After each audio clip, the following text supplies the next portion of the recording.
Good evening everyone and welcome to this channel. तो आज की इस वीडियो में हम बात करेंगे थोड़ा कॉमन सेंस ऑफ इन्वेस्टिंग की तरफ कि किस तरीके से आप अपने कॉमन सेंस और को यूज़ करके स्टॉक मार्केट में आप अच्छे एक इन्वेस्टर बन सकते हो, उस अच्छे तरीके से पैसा कमा सकते हो। क्योंकि नॉर्मली होता यह है कि there are so many mistakes the people do regarding the valuation matrix, regarding P expansion, regarding the P contraction. लोग बहुत सारे स्टॉक्स में बहुत नंबर ऑफ ईयर्स तक फंस जाते हैं। उसके रीजंस क्या होते हैं उसको समझने की कोशिश करेंगे। कोई भी एक बड़ा ब्रांड है मार्केट में, आपने देखा होगा HDFC बैंक हो, एशियन पेंट हो, इन सारी कंपनियों में अब उस तरीके से पैसा नहीं बनता है और बहुत सारे लोग बहुत समय तक उन सारे स्टॉक्स में स्टक हो जाते हैं। उसके रीजंस क्या होते हैं उसको समझने की कोशिश करेंगे और थोड़े बहुत 3-4 नुआंसेस को समझने की कोशिश करेंगे कि क्या नॉर्मली किसी कंपनी में आपको देखना चाहिए। उसके हिसाब से आप अपने कंपनी के मैट्रिक्स को एनालाइज कर सकते हैं बहुत एक सीधे साधे तरीके से। मैं आपको बहुत सारी वीडियोस में यही बताता हूँ कि स्टॉक मार्केट जो है ये आर्ट ऑफ इन्वेस्टिंग है। ये कोई ऐसा फिजिक्स नहीं है जहाँ पर A+B bracket square is equal to A square 2AB plus B square हो जाएगा। ऐसा तो कोई फॉर्मूला नहीं है। नहीं तो इस तरीके का फॉर्मूला अगर अवेलेबल होता तो मैं जो फॉर्मूला बताता हूँ वही हिसाब से पैसा बन जाता। क्योंकि market is driven by the many participants involving in the market. और कोई लोग चाहते हैं कि इस स्टॉक में आगे जाके पैसा बनेगा, कोई लोग बोलते हैं कि पैसा नहीं बनेगा। क्योंकि कोई लोग चाहते हैं कि AI का बबल बन रहा है अमेरिका में, तो आप में यहाँ जाके आप स्टॉक को सेल कर दोगे। कोई बोलेगा नहीं नहीं मुझे तो 2028 तक ग्रोथ दिखती है, तो वो जाके स्टॉक में बाय करेगा। यही तो इसीलिए स्टॉक मार्केट होता है। इसीलिए your opinion is not 100% agree with my opinion as well. तो कॉमन सेंस ऑफ इन्वेस्टिंग में कोई थोड़ा उदाहरण लेके हम समझेंगे कि अगर आप HDFC जैसे बैंक के स्टॉक के बारे में बात करो तो होता है कि बहुत सारे इन्फ्लुएंसर को मैं देखता हूँ ट्विटर और सारी तरफ से, वो बोलते हैं कि अरे यार ये तो पिछले 20 सालों से एक मल्टीप्लायर रहा है और बहुत सारे चीप वैल्यूएशंस के ऊपर ये स्टॉक अवेलेबल है, तो इसको लेना चाहिए और जाके वहाँ पर आपको बहुत सारा पैसा बनेगा। द इम्पॉर्टेंट थिंग इज कोई भी स्टॉक किसी भी वैल्यूएशन में होता है तो उसका एक रीजंस होते हैं। कोई भी स्टॉक अगर हाई पी में मल्टीपल्स में अवेलेबल है तो उसके रीजंस होते हैं। कोई भी स्टॉक अगर लो वैल्यूएशंस में अवेलेबल है उसके एक रीजंस होते हैं।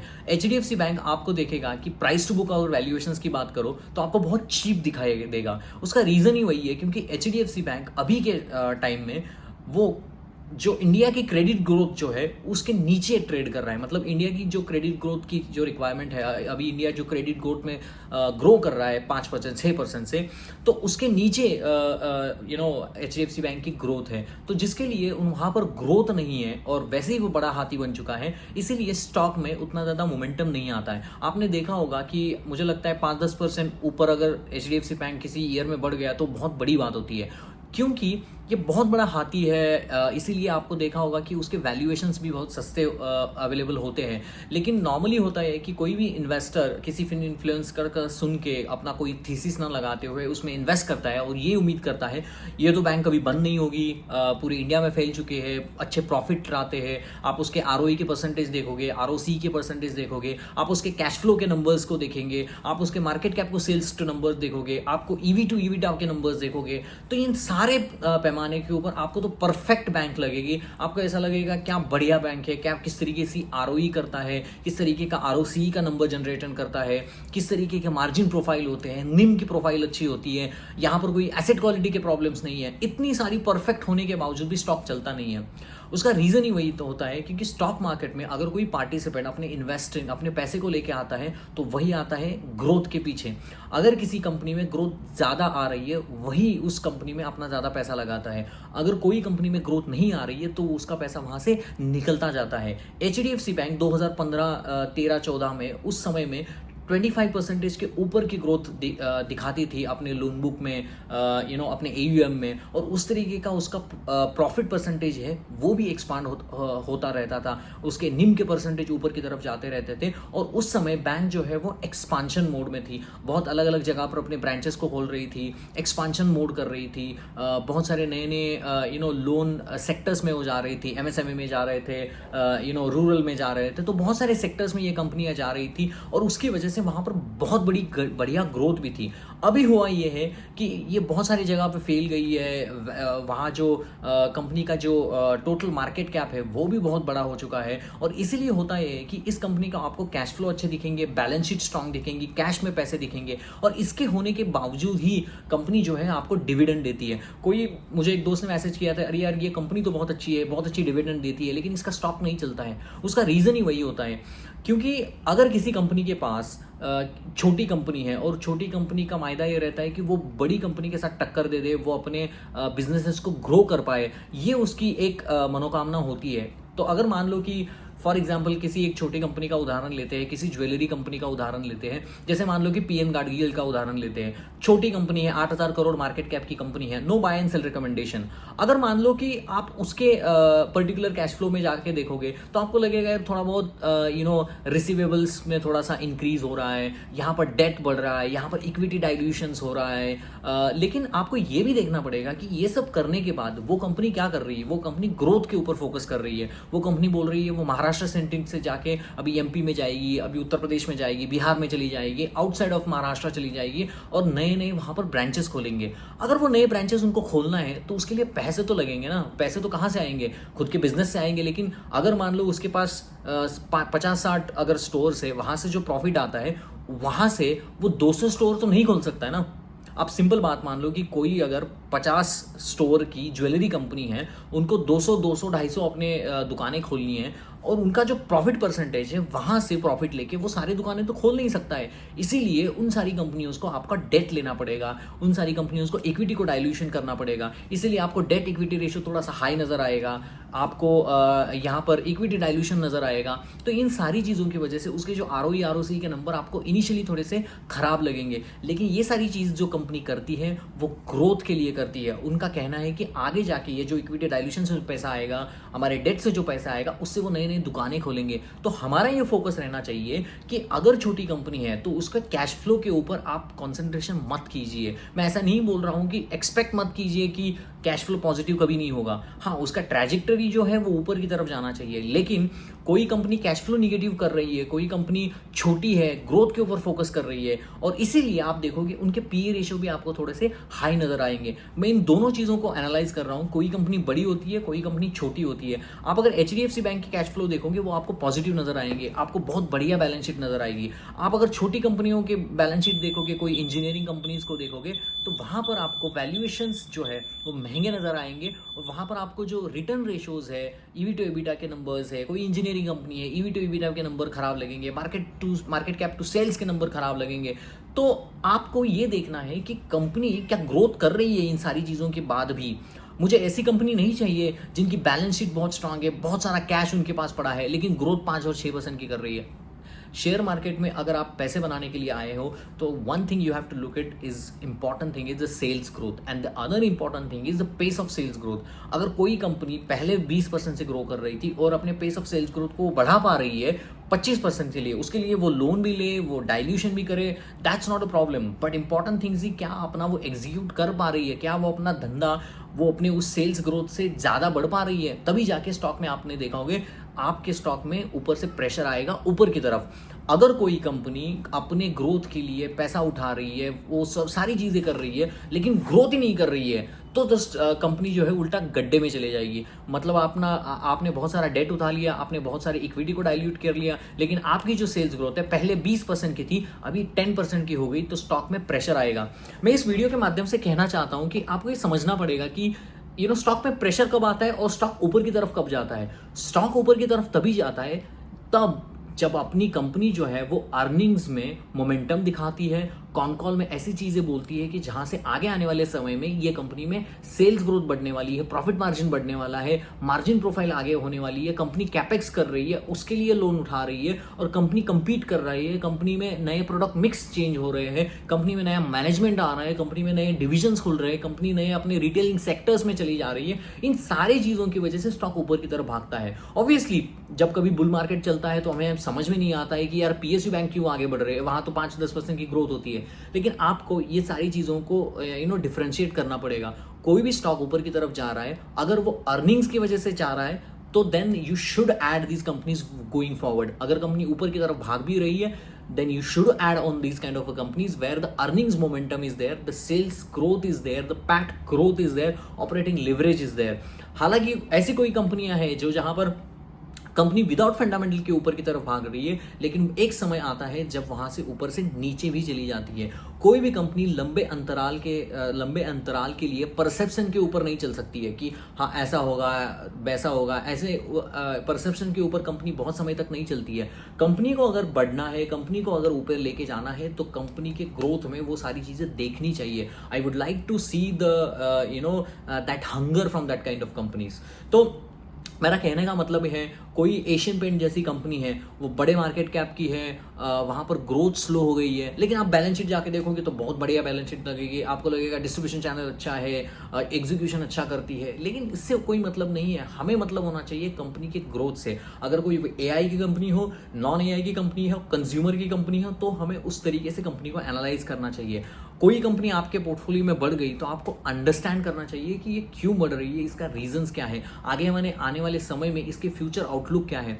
मैं बहुत सारी कंपनियों उसको देखता हूँ, एनालिसिस करता हूँ, तो होता ये है कि कंपनी की ग्रोथ तो इस क्वार्टर में 50% होती है, लेकिन कंपनी का जो कॉन कॉल होता है वहाँ पर जाके वो बंदा बोलता है कि आगे जाके हमारी ग्रोथ उतनी होगी नहीं, कंपनी की ग्रोथ 30% की होगी. अगर कंपनी का वहाँ का स्टॉक 100 के PE में है तो स्टॉक में आपको 10% का सर्किट नजर आएगा. एंड बहुत सारे लोग मुझे पूछते हैं कि यार इस कंपनी के रिजल्ट तो बहुत अच्छे थे, 50% की ग्रोथ इस कंपनी ने की थी, लेकिन ये कंपनी 10% डाउन खुली है, क्यों यार, क्यों, समझ में नहीं आ रहा है. I always ask and encourage the people to go into this con call and understand कि क्यों इस कंपनी की 10% का सर्किट लगा है. उसका रीज़न ही वही होता है क्योंकि कंपनी के कॉन कॉल में उन्होंने अपने सेल्स ग्रोथ को नीचे की तरफ डाउनवर्ड किया है अगले 1 साल के लिए. बहुत सारे रीजन भी हो सकते हैं उसके लिए. तो आपको ये समझना पड़ेगा कि किस तरीके से कंपनियां अगले फ्यूचर प्रॉस्पेक्ट भी बनाती है.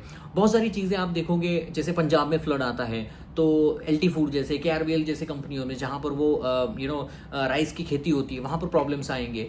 तो लेकिन ये शॉर्ट टर्म चीज़ें होती है, अगले आने वाले समय में कोई बाढ़ नहीं आएगी, तो आगे जाके चीज़ें अच्छी भी रहेगी.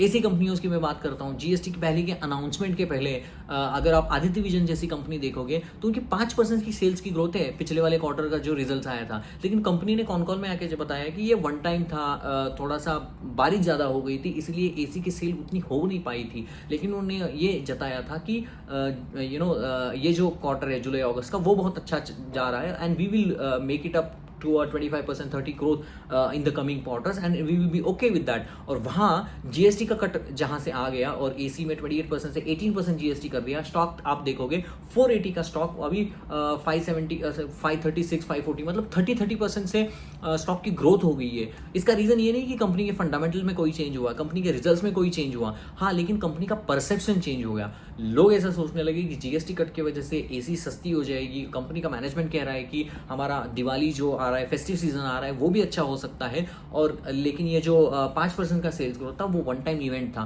तो इन सारी चीज़ों को, न्यूआंसेस को आपको समझना पड़ेगा. इसके उलट कोई कंपनियां होती है जैसे आप PG इलेक्ट्रोप्लास्ट की बात करो, AC कंपनी अच्छी थी, सब सारी चीज़ें अच्छी चल रही थी, कंपनी का वैल्यूएशन हाई था. एक क्वार्टर आता है जहाँ पर वो आके बता देते हैं कि बिकॉज ऑफ दिस इशूज़ कि हम पूरे साल में PG इलेक्ट्रोप्लास्ट का स्टॉक रिजल्ट की वजह से तो गिरा, लेकिन बहुत ज़्यादा गिरा वो फ्यूचर प्रोस्पेक्ट की वजह से. इसलिए वहाँ पर बाइंग प्रेशर नहीं आ रहा है क्योंकि कंपनी ने अपने कॉन कॉल में, मैनेजमेंट ने बताया था कि अगले आने वाले समय में यहाँ पर प्रॉब्लम्स रहेगी, Q3 में रहेगी, Q4 में रहेगी and we will not be able to do the maintain the previous sales growth. तो जिसकी वजह से यहाँ पर प्रॉब्लम्स आते हैं.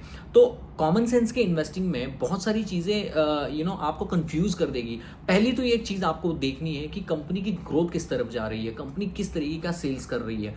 दूसरी चीज़, कंपनी के बिजनेस मॉडल कैसा है, किस तरीके से का धंधा कर रही है. अगर उस धंधे में ROC और ROE लंबे अंतराल के लिए ये कंपनी ग्रो कर पाएगी या जनरेट कर पाएगी, क्या कंपनी में स्केलेबिलिटी है, कंज्यूमर फाइनेंस की कंपनी है या फाइनेंस की कंपनी है, आगे जाते हुए उसको 3-4 साल में ये कंपनी ग्रो कर पाएगी क्या. सिंपल क्वेश्चन है. कौन सा बिजनेस मॉडल है, किस तरीके से बिजनेस मॉडल करती है, उस सेक्टर में कंपनी किस तरीके से परफॉर्म कर रही है. मान लो कि ज्वेलरी कंपनी है, ज्वेलरी सेक्टर है, उस सेक्टर में कंपनी सेक्टर लीडर है या सेक्टर लीडर नहीं है, उस तरीके से भी आपको देखना पड़ेगा कि अगर वो सेक्टर लीडर नहीं है, वो उसी सेक्टर में बाकी कंपनियों से पीछे रह रही है, तो स्टॉक थोड़ा सा कम भागेगा. अगर मान लो कि सेक्टर में अच्छा बढ़ रही है तो कंपनी अच्छी तरीके से भागेगी.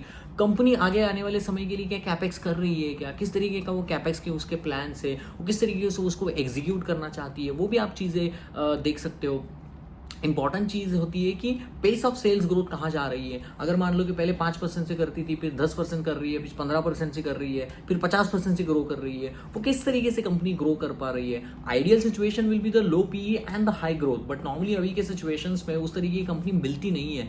सो then my important thing is, अगर कोई कंपनी 70 के ग्रोथ रेट से ग्रो कर पा रही है, then I will ignore the PE, what is the PE is there, but definitely I will look into this when the PE is 100 and the company is growing 30, then I will be very optimistic and curious कि company किस तरीके से कर रही है।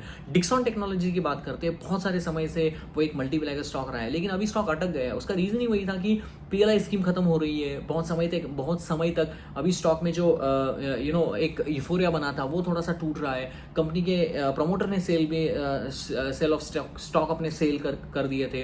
दूसरी चीज़, जिस sectors में जाना था, मोबाइल फोन्स में जाना था, इलेक्ट्रॉनिक सर्किट बोर्ड्स में जाना था, वहाँ पर वो चले गए हैं। बहुत सारे सेक्टर को उन्होंने कवर कर लिया, लेकिन फिर भी ग्रोथ अभी भी इंटैक्ट है। लेकिन अभी थोड़ा सा परसेप्शन चेंज हो रहा है कि क्या वो ग्रोथ कर पाएगी अगले आने वाले समय में। So then you need to think about these kind of things and nuances and understand कि where your things are going. Only looking at the balance sheet, like when you come from the MBA, your first thing is look into the balance sheet, look into the return ratios, look into the companies, the product that they are selling. But उसकी वजह से उतना ज़्यादा पैसा आप बना नहीं पाओगे.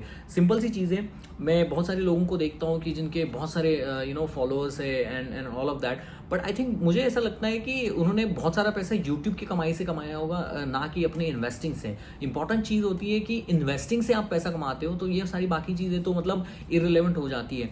बट इंपॉर्टेंट ये चीज़ होती है कि बहुत सारे लोग जो है इन्वेस्टिंग से किस तरीके से अपने चीज़ों को एक्सेलरेट करते हैं. सबसे इंपॉर्टेंट चीज़ होती है कि यूएस मार्केट को आप देखना पड़ेगा, क्योंकि यूएस मार्केट इतना सीखने को मिलता है. इतनी सारी कंपनी एआई में इन्वेस्टिंग के बारे में बताती है. आपने देखा होगा कि ओपन एआई और एनवीडिया का अभी $100 बिलियन का एक वहाँ पे डील हुई. उस डील के माध्यम से वो क्या करना चाह रहे हैं. एनबीआईएस और माइक्रोसॉफ्ट का जो $19 बिलियन का जो यहाँ पर डील हुआ, वहाँ से क्या एक्टिवेट नज़र आ रहा है. रॉबिनहुड अलग अलग अपने ऐप्स को लॉन्च कर रहा है. There are so many things that you can look into this. The important things for me as an investor is like वो कंपनी आपको एक्साइट करनी चाहिए, वो कंपनी के प्रोडक्ट को आपको समझना आना चाहिए. अगर कोई कंपनी वॉच बेचने वाली है तो आपको समझना पड़ेगा यार कितनी बेहतरीन कंपनी है. कोई कंपनी चिप्स बेच रही है तो आपको समझना पड़ेगा यार किस तरीके से धंधा करती है, धंधा किस तरीके से करती है और क्या वो स्केलेबल बिजनेस मॉडल है, वो आपको बहुत पैसा बनाते देगा. टेस्ला में लोग मुझे बोलते हैं यार तुम बहुत सारी चीज़ों में, मुझे लगता है जब मैंने शुरुआत की थी मेरे पिछले एक साल के पहले के वीडियोस में जाके देखो, टेस्ला उस समय will be trading around like 160-170. People are saying like Elon Musk is political guy and all of that things, but now you can see the stock is skyrocketing despite of he has differences with Donald Trump. Because important thing is वहाँ पर humanoid robot की बात हो रही है, वहाँ पर self driving vehicles की बात हो रही है, वहाँ से नंबर्स आएंगी. टेस्ला अपनी कार को बेच पाएगा, और इन सारी चीज़ों के कंपनी में एक परसेप्शन बनता है. अगर आप बात कर लो कि humanoid robot is the future, जैसे मैंने कहा कि AI was one of the future, तो robotics is also one of the biggest future and you should look. There are very good companies in the US market available like rich robotics. I know I am just diverting the topic from the common sense of investing, but I am trying to say these are also the common sense where you can look and see okay the AI growth is going, what they are doing, what is mean by compute. अगर मान लो कि आपके हाथ में जो एक जो mobile phone है जहाँ पर सब सारे लोग अभी चैट जीपीटी का यूज़ कर रहे हो, तो इस इंपॉर्टेंट चीज़ इज़ उस चैट जीपीटी में आप जो डाल रहे हो और वहाँ से रिजल्ट पा रहे हो तो उसके लिए कंप्यूट लगेगा. बहुत सारी करोड़ों लोग उस चीज़ पे लगे रहेंगे तो उसको कितनी कंप्यूट लगेगा, कितना जीपीयू लगेगा, कितने चिप्स वहाँ पर लगेंगे, कितने जीपीयूज लगेंगे. एनवीडिया को वो प्रोड्यूस करने पड़ेंगे. पैलेंटियर उस चीज़ को मॉडलाइज करेगा और यूज़र इंटरफेस बनाएगा मिलिट्री सेक्टर्स के लिए. तो इन सारी चीज़ों को आपको समझना पड़ेगा. ऐसे ही कॉमन इन्वेस्टिंग बनती है. यूएस में बोला जा रहा है कि बहुत सारे जो लो एंड जॉब्स है वो खत्म हो जाएंगे, वो रोबोटिक्स से इन्वॉल्व हो जाएंगे, रोबोटिक्स में कन्वर्ट हो जाएंगे. तो robotics is obviously the future, और उसका जो ऑप्टिमस जैसा रोबोट है टेस्ला का, वो जाके आगे धूम मचाने वाला है. इसलिए वहाँ से मार्केट में ना पहले से वहाँ पर बाइंग होनी शुरू हो जाती है. बहुत से लोग बाय करते हैं इन सारी चीज़ों को. तो इन सारी चीज़ों को आपको समझना पड़ेगा and then you will be able to understand कि हाँ this is how the investing works. Investing doesn't work like okay मैंने एक पैसा डाल दिया and I am sleeping on this money like 2 years and I am waiting like the company to hope. The hope investing is one of the bad investing profile. To have the hope से पैसा नहीं बनता है, आपको fundamental चीज़ों को समझना पड़ेगा. Hope you like my videos, hope you like my understanding about the market and how we can make this as a beautiful journey of the investing. So please like, share and subscribe. Hope you like about this video about the common sense of investing. If you like then please like share and subscribe. मिलते हैं next video में. Thank you very much. Thank you guys.